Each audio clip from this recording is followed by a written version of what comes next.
Hello, and welcome to the Infield Chatter podcast, a baseball podcast with me, Tyler Ross, and my co-host, Eric Henderson. It's me. What's up? What's up, baseball world?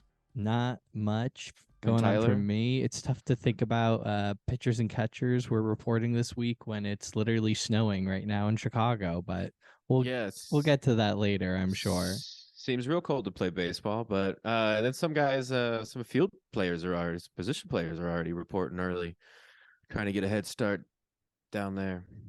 I mean, if you live in a place like full time you live in Montana or something, I'm sure you're like, yeah, I'll run down to Florida early now or get out to Arizona a little bit before. I That's think a lot true. of people ran to Arizona early too because they just had the Super Bowl there. Oh But yeah, I guess you could, sports world, you could hang, fun hang. you probably know some people that are in the business. But Right.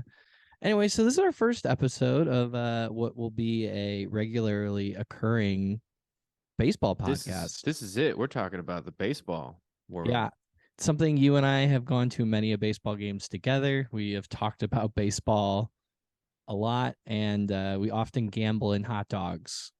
So I Yeah, I figured have just no stranger to wagering a hot dog on just about anything. Could be a suicide squeeze, whatever you want to do. well, Always down to bet a hot dog. I think it's going to be a little different this year when with all these rule changes and everything different. But again, we'll get to that in a little bit, I'm sure. But yeah, I'm excited to have a chance to just talk baseball with you. I've been very excited about it. So I've been like diving pretty deep into like who's signing what and everything. I don't know how into it you get to in the off season. Yeah, no, I had been paying pretty close attention to everything in December, but it's been a couple weeks since I really looked at anything. But it's been a quiet couple weeks. It seems like not a lot going on, and really, like for me personally, it's like once the Super Bowl ends, is when I kind of refocus on baseball. That's how you kind of know that baseball season's right around the corner. Yeah, I start Football's finally lingering. over. I linger a little into basketball only at the end if the Cavs are doing well, because I'll homer for my sports teams. You'll probably see me in a Guardians hat every single time we do this, the Yeah, same yeah. one. But yeah, I'll give a little hangover to them if they're doing well. A little superstitious. Yeah, no, shout out to Philly's fan base for losing a second championship within the last 6 months. Gotta feel good. Gotta feel good being the world's biggest loser. Tough break in that city. It's nice that Cleveland doesn't have that rep right now, at least. So that's good. Yeah, We just nope. got to get there first. Yeah, what's next? Does Philly have a hockey team? They can lose all three this year. Of course, they have a hockey team. They have probably the most The well known. Flyers. Yeah, they have the most well known mascot in all of sports at this point, I would say. Oh yeah, gritty. That's a different game though. Different game, different. We're here to talk about We're baseball. here to talk about baseball. So we were going Yeah, to talk about so this first one. A lot of the rules they're switching it up this time around no, this it's almost season. like the whole game's different. It's like a new game, it seems like. This This new is commissioner really taking it Yeah, something I to was another thinking level. a lot about recently with the new rule changes is every new rule change in baseball is to make it more entertaining, speed up the game, get more runs. If they can't do that really with other sports, like you wouldn't be like, hey, let's only make rules that make football more entertaining. Like it would just make it more dangerous, not like faster or slower, So it is interesting that all the rules of baseball are like, let's pick it up a bit. I Right. guess No, it seems like an interesting, like it's like been a years long onslaught to change the game. And it's not, they're now at a point where they're finally achieving rule changes that they've been working on for like 4 or 5 years at this point. And and some things aren't coming back. Like the extra runner is going to be permanent again until the postseason, and that was put into play during the pandemic. That was like the first time anybody had ever heard of that, but now it's like a normal thing. Yeah, but they didn't do it because of the pandemic. They just happened to implement it during that season just because. Like one Oh, one thing I keep I or at least I'm pretty sure maybe I'm misremembering that. Like they weren't like it's COVID-19 year. We got to spice it up. Let's add another runner in extra innings. I don't think that was the one-to-one that happened, but I oh, could I be thought they wrong did on it that. to make sure that games didn't go on too long because they had to kind of limit uh I don't I know, don't think that was the everything. I mean No. I think you're right in the sense that they're always making rules to make the game go faster, but I don't think it was specifically like A safety we don't, precaution. we can only play games during COVID time in this amount of time. We gotta hurry it up. So Right. I don't know if that's the case, but I There could was be this wrong. rule, and then they put the hand washing station at second base. You don't remember that? The hand I, washing station of 2020? they said it worked so well in the minors before. It just Yeah. what a coincidence that it was needed because of a global pandemic. See, baseball has Yeah. the world Baseball rigged. baseball was ahead of its time on that one. Well, that's the one thing I kept reading. All the a lot of the players were like, I was in the minors when they were testing some of these, so some of the rules are going to affect like older players more than younger players for some of them. So, why don't I'll pull up? Let me pull up the rules change little doc that I found, and we can kind of talk about it. Yeah, no, there's been it's like 5 or 6 things have changed, and so uh oh yeah, the pitch clock is probably the one that I think about the least, to be honest. That's going to be so interesting. So that's first one. So 15 seconds with bases empty, 20 seconds with runners on. A hitter gets one timeout per plate appearance. They must be in a batter's box within 8 seconds. And then pitchers, this is the one I don't get. Pitchers get 2 disengagements, pickoff attempts per batter. I think that is Okay. pretty, like, kind of sucks because if you try to pick off someone twice, like, okay, cool, you get free range to basically lead off as much as you possibly want. Right, that seems like an advantage to the runner at that point to be like, "Oh, he tried twice. If he tries one more time, I'm going to second base anyway." And then that's the part that I don't fully understand. This one I And never as really it, had a problem with pitch timing to begin with. There are some pitchers that take forever, but I think that it offsets it. Like, I'd be surprised to see if this has any actual impact on the game. I do like the portion I do like is where it limits the batter of number of times they're allowed to step out of the box, because that can get excessive. To me, so if you don't know this, the charge for if you go over the timer is they add a ball on to the count. right. And then if the batter's not in the box, they'll add a strike. Yeah, And and so this is going to be one to be like, boy, when they start enforcing this, it's going to be an absolute shit show. To well, be, this it's is, going to and be I just heard this today that this is one that they can't challenge. So okay. they There's can't do going a to be, coacher's. yeah, They can do challenges on the shift restrictions, which we'll get to next. But on these pitch timers, kind of similar to how someone was describing it, similar to how when you're watching an NFL game and you see the count go down. Sometimes it hits 0 and the play just goes and they don't call it. It's gonna be like a ump has to call it. There's not like an alarm or like a bah or some noise that happens. Like there's gonna be someone that their job is to just be paying attention to that. And when did right. they start their wind up? When did they start their delivery? It's going to be really interesting to see how they work through this.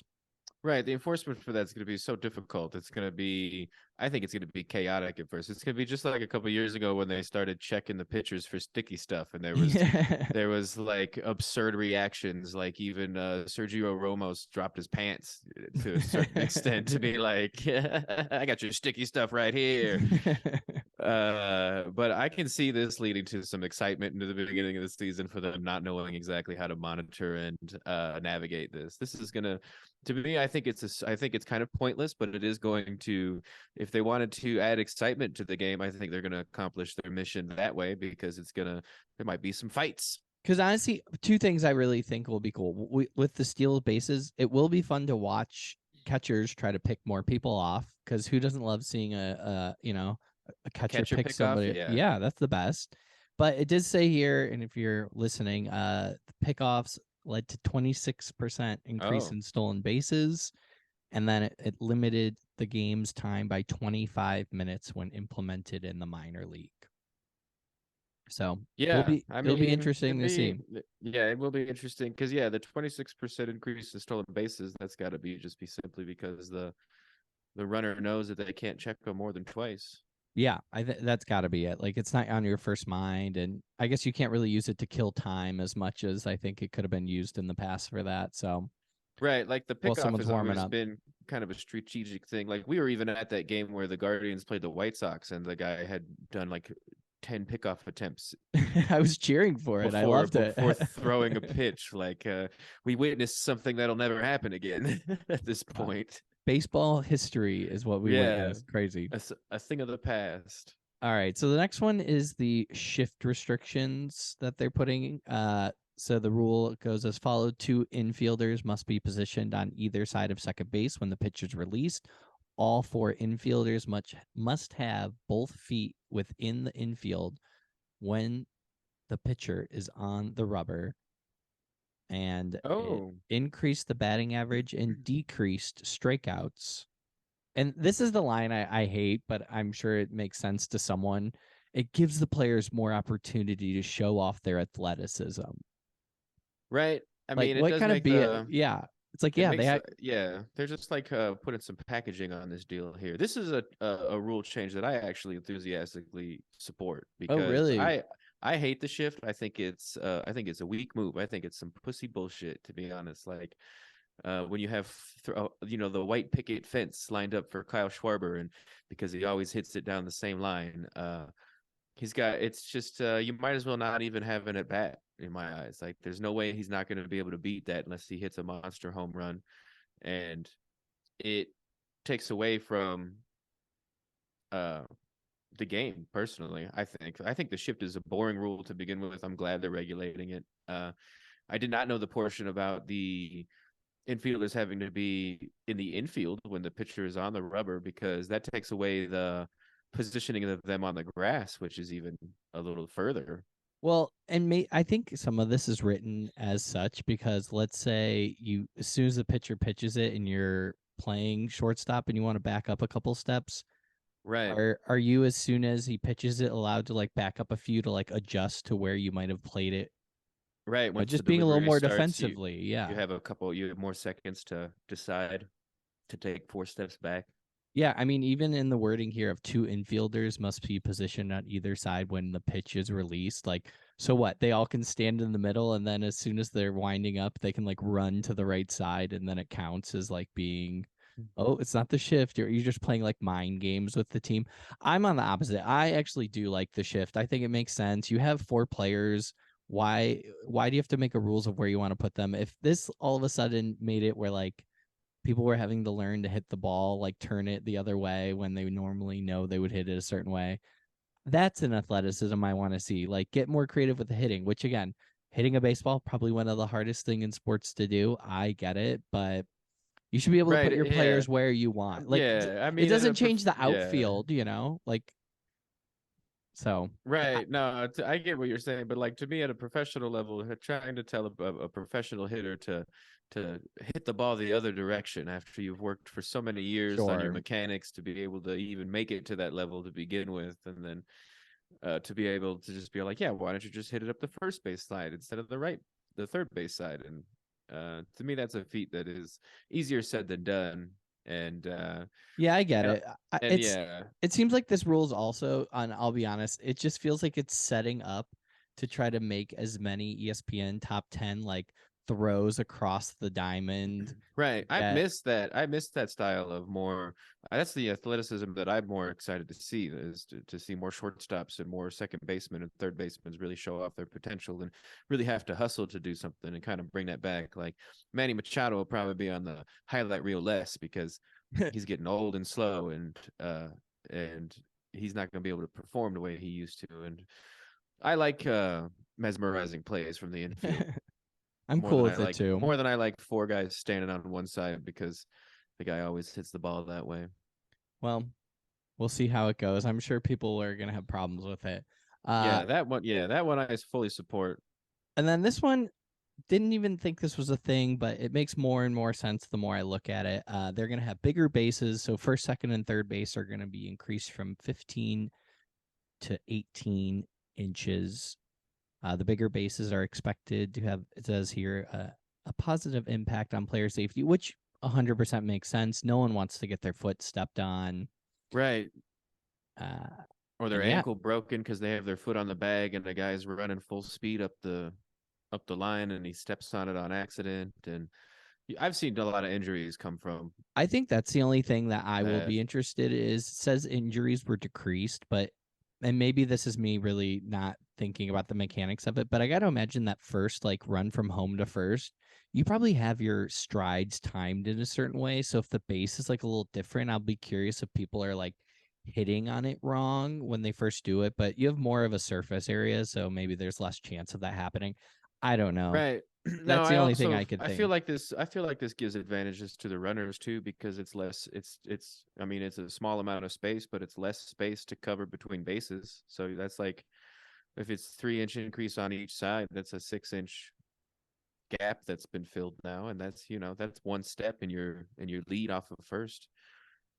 So I can see that creating some more excitement too with base running, and then if it's for safety, safety first. You know what I'm saying? I just want to see they should have followed suit and made home plate bigger, just like it's be Well, just that would silly big for fun. right. That would have such an impact on the strike zone, though. You wouldn't be able to get away with that one if they That added would some be the sides to the that'll be the next step we see in like 4 years. Like, you know what? We're just gonna make home plate just a little bigger, bigger or a little just a smaller. smidge bigger. Yeah, Yeah. it won't be a big deal. Or the bats will be bigger and they'll just be like, why not? Let's just give it a shot. Yeah, yeah. Or maybe make the ball a little slightly bigger, different size. So Three or the four more stitches. so the last one that we were gonna discuss was they have new rules on the player position or position players pitching. Um, I believe they can only do it if they're between 10 runs, and they can only do it in like the last inning. Now I didn't look it up, but Yeah, if you're winning, they made it so that you do it less when you're winning, but you can also still do it when you're losing. It has more of an advantage in play if you're losing. I believe it was 8 runs after the 6th inning. If you're losing, you can use a position player. But you can't if you're on the winning side of that, you cannot do it until the 9th inning if you're up by 10, which I think is great. I kind of as funny as it is to see position players pitch, that did kind of get old at the end of last season, seeing because if I'm a ticket holder and I'm coming out to see a game, regardless of the score, I don't want to see the third baseman pitch ever. Like I want to see a pitcher pitch. I want to see a guy who's trained his whole life to pitch. I don't want to see a guy filling in just because the score is so lopsided. Like no to belly me, itchers. right? Yeah, we don't want. Yeah, the position players are absolute belly itchers. And as fun as it was to watch Anthony Rizzo strike out Freddie Freeman, I would have rather seen one of the other Cubs' terrible bullpen players It strike feels out like you're at like a Freddie family Freeman. picnic when you're at those games. You're like, oh, are we gonna get it out? Is someone so gonna get a hit or actually get a strike? Like, yeah, it's just Right. It creates a total because I've been in a game where position players are pitching and you're like, well, I guess I'll just leave now because there's nothing exciting happening for yeah, the rest of the game. it's fun if it was like an all-star game and that was one of the parts Yeah. of it. Like, oh, cool, we'll have a position player pitch for the that's fun. But yeah, Right. I'm with you. Like, and I They think should have they should have all-star games. They should have the pitchers play catcher. That'd be fun. Put on the well, gear. that is pretty fun. I do like that. Yeah, I think we were talking about it before, but this used to never be a thing because they were just like, yeah, you're a pitcher. You are going to go pitch this game no matter how much is being shelled as a relief pitcher. Like you get paid to Oh go pitch yeah. these extra innings. Because I think last season 127 different position players or occurred 127 times where position players pitched, and Yeah. To me throw that's those too games in the many. trash. Yeah, it's clearly gotten out of hand, and it's to the point where it's become like a managerial strategy, uh, to save your bullpen if you're not doing well. And to me, it's just like throwing in the towel too early. Like you still have an opportunity to win. There's a reason you have to get all 27 outs. You have an opportunity to face. You got to face every single player, every single out. And so to me, it's kind of a cop out to have a position player pitch, even if your score is lopsided. Well, You should still be trying to win. yeah, and I guess like whenever this happened last year, the big conversation was like, well, they should have like a forfeit rule you can enact where you kind of just are like, "Ugh, let's just get out of here." Because like you can do that in curling. If you're losing by enough points throughout the game, you can forfeit to a gentleman's forfeit. It's like the only sport where you can do that in. Um, but again, I don't know as a fan watching the game if all of a sudden you just hear the announcer come over and be like, "Attention, fans! The Chicago Right. Cubs The have game is over. forfeited the rest of the game. Go Right. No. home." If that Like you'd be happened, pissed. if that happened to me, I'd never go back to another game after that. If there was a forfeit. So there Uh, have, clearly, like I'm not the type of person that leaves a baseball game early, but there are tons of people that leave baseball games early, and if that's obviously something that uh they're concerned about. And so to me, having forfeits and or like if a team forfeited because they were way too far in the lead, I wouldn't come back to the next game. fair. I would absolutely not. Well, But speaking of position players, we'll get out of here on this question. So, Eric, if you were to be on a major league ball club, what position would you want to be? designated hitter, baby. No, that's such a Yep. cop out answer. I Yep. hate I that. came here to swing the big stick and sit and sip my lemonade. That's what I'm into. That's the worst answer I could No, have that's the given. best answer. That's like to me that's the cream right there. You just you got one thing. That's just like being a really good pitcher. You got one job. You pitch. That's it. And so if you're a really good enough hitter, you got one job. You hit. That's it. Like I'm not bobbling the ball in left field. I'm not chasing down fly balls. I'm not doing super spin moves to pull a double play. I'm just here to show up and crush dingers. See, that's exactly so my answer if I could play any position on a major league baseball team, I would want to be a third baseman for Third base, specifically that. Yes, the hot corner. I want the opportunity to give the big scoop, to give the long toss all the way across to end the inning and get out of Hardest part there. of the infield. I give it to me. If I You want to if catch it on the other side of the line and rocket it down and if I'm in the show, I would like to put on a show. That's what I really okay. want. Like Okay. that is You the want to position I be want to be. I would be a third baseman. third baseman, why not shortstop and just take more field space, you're the captain of the infield essentially. I don't need all that. I just want to No? get my spots on ESPN's top 10 of a crazy all the It's way just that replay across. reel. You just want replay after That's replay after I'm replay. doing it for the glory. That's it. That's Okay, really all okay. I'm You here want for. gold gloves, platinum gloves, emerald gloves, diamond gloves? Give them to me. My ruby gloves. Got a collection. You'll be like that Thanos with all your different gloves. Put a Michael Jackson glove next to it. Just mess with Put Michael. people. Yeah, yeah, yeah. No. Well, if I had to Salad glove. play, this does create a good argument. I would like to crush center field. I think I would. I think that would be the fun. You're the captain of the outfield. You get to call off the other. You get to run. Like if you want it, you get it. That's how it goes in center field. I Like would say that would be my second answer because what's better than doing like a real big, like, I think they call it a crow hop and then tossing it mm-hmm. all the way, catching somebody Right. at home. A one hopper at a home plate from the wall, to gun the runner down. Give me it. That's Yeah, exactly yeah, like that's yeah. what I want to be. I want to be the guy that catches them, and then you just like look to the other guy and like two down. Yeah, yeah. Just Two just like it's down. nothing. Like this is my Just like, job, oh dude. yeah. I get paid to be out here. Plus I'd be great at calling, I got it, I got it. Like and they gotta listen because you're in charge. All right, see that's a better answer. I like that one a lot more. Okay, I'll redeem myself with my center field pick. There you go. There you go. Well, cool. Well, I think this was a great first episode.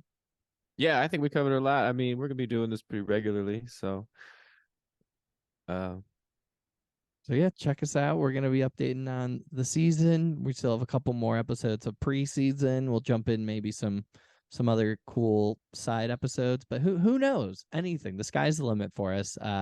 So this has been the Infield Chatter Podcast. Thanks so much. Thanks for hanging. episode 1, infield chatter in the books.